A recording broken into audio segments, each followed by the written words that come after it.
Egypt told us that one of his greatest moments were when he spin at the sports arena for all these thousands of people. Right. Yeah. Yes, it was. Me, I was not nervous. I loved it. It was great. Can you describe your relationship to Macola Records and the owner Don McMillan, and what role does Macola play for the West Coast rap movement? Macola was the first pressing plant to press our records, but he stole a lot of money from all the guys because we were young. We did not know any better. Yeah, well, he was supposedly keeping correct accounting, but how could you tell if you weren't there? Because he was the pressing plant. Yeah. He could press records and tell you, he could press 100 and tell you he only pressed 10. Yeah. And there was no way you could know. Unless you were down there 24/7, which we weren't. We were on the road out of town. So while we were out of town, he was pressing and shipping records. Yeah, and even here in Europe you get copies of Dialer Freak. Yes. Yeah. Many West Coast artists began as DJs like Dre, Unknown, Egypt and Arabian and ended doing their own records. This is very different to the career most of the East Coast rappers did. Can you explain why most of the famous artists from the West Coast started as DJs? Because that was the thing out here. DJing was the thing, not rapping. So when records became the thing, the DJs switched from DJing to records. So it was always about DJing on the West Coast, not about rapping. So all DJs became artists. Yeah, and how did they learn to use the instruments? I mean, they just learned. It was nothing to do. Drum machine and play melodies on keyboards. Real simple. Okay. Can you explain how a title like Dialer Freak was done? Who played the instruments? Who did the vocals? And how was it? Dialer Freak, I played the bass line. I played the keyboards. Egypt did the drums. I did vocals. I did the vocoder. Okay. Egypt did vocals. Okay, great. What was the idea behind the title, What's Your Sign? It was the title, that was a song that I played. Egypt did the drums, I did the keyboards, I did all the vocals and the vocoder. It was, What's Your Sign? What's your zodiac sign? What's your sign of the zodiac? Back to the Dialer Freak song. If I remember right, there was an artist called Rich Kaysen who also played on this. Is that right? Played on Yes, Yes, Yes. He played on Yes, Yes, Yes. Not Okay. Dialer Freak. Yeah. Yeah, just on Yes, Yes, Yes. Rich Kaysen played for a lot of artists back in the days, or? Yes, he did. Yeah. Is it right that before the Freakbeat records were released on 12-inch, they came out on a 7-inch version? No. No. Okay.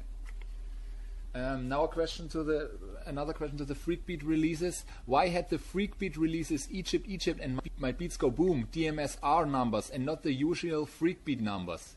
Because it was Egypt's projects. Okay. So he was so much into Prinze, he wanted a DMSR Okay.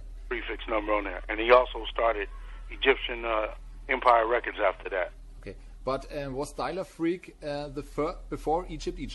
Yes. Yeah. Is it right that there's a lost song from Uncle Jam's Army called Don't Be Shy? No. And do you still have unreleased material from this time? Yes. Yes. I did a song called Lipstick. That was an instrumental that never came out. Did you ever think about it to release it? Yes, I did. Why not? I just haven't. I think I still have the tape. There was also a jam session that was done with me, DJ Pooh, Keith Cooley, and 2 musicians that was never released. A live jam session. Really? Yes. Would like to hear it. Yes.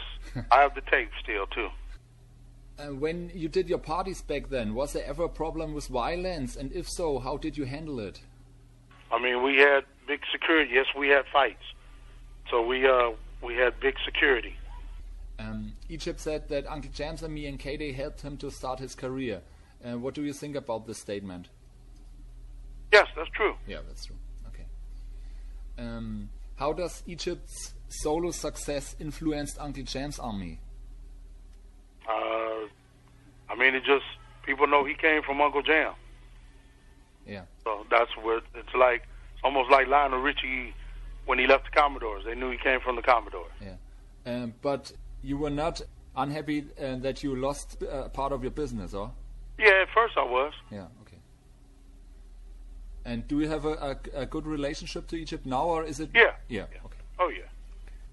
On the backside of Styler Freak, the 808 issue on Donkey Funk, you thanked several people and you wrote the sentence, also thanks to someone who forgot where he came from. Yeah, at that time, Egypt's ego was out of control. Okay. Yeah.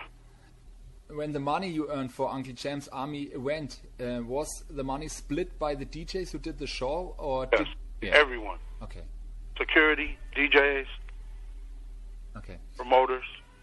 As you've been in the business so long spinning records, what's the reason for the development from only spinning records to scratching, cutting, and doing turntable tricks?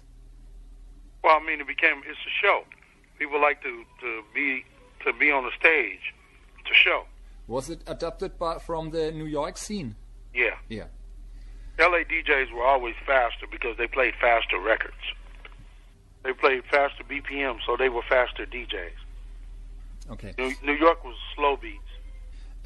When you think back in the time, what was your greatest memorial moment with Uncle Jam's Army? Our first dance at the sports arena. Yeah. Because no one thought we could do it. Okay. Do people nowadays still remember your legendary parties, and do you get some feedback about your major influence on the West Coast? Yes, we do. Yeah, okay. The whole West Coast rap movement is a multi-million business. What's, in your opinion, is the reason why many of the nowadays stars don't know where it all began? Yeah, because they're too young. They're too young, okay. Yeah, too young. But there's not so good of sense of history about this time. Yeah, I agree. Yeah.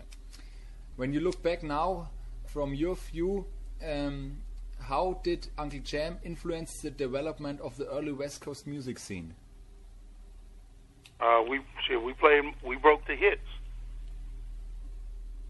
We played a lot of records before radio did. What are you doing today?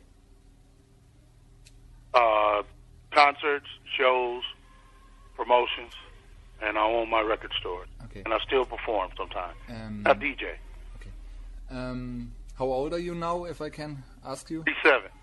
The last thing is, when we publish this, your site, this is under West Coast Pioneers, is there a possibility to get any material from you to make it look good? Because it's an international site and it should show you in a good way. So if you have any photos, I know you're a busy man, but maybe you can I can get. Do you have the original Uncle John's Army group picture? No. I'll get that for you. We have an original group picture. In fact, call my cousin Dwayne and have him email it to you because he has it. This is great. Thanks a lot, Roger. Yeah, man. The guy that was on the phone, Muffler. Yeah. I have. Call him. Have him email you our original group picture because that's the picture that we used in Scratch Magazine. They did an article on me in December. Okay, that's it. Thanks a lot for taking the time. And no problem, man. I wish you the best for the future, my man. All right, thank you. Bye. Bye-bye.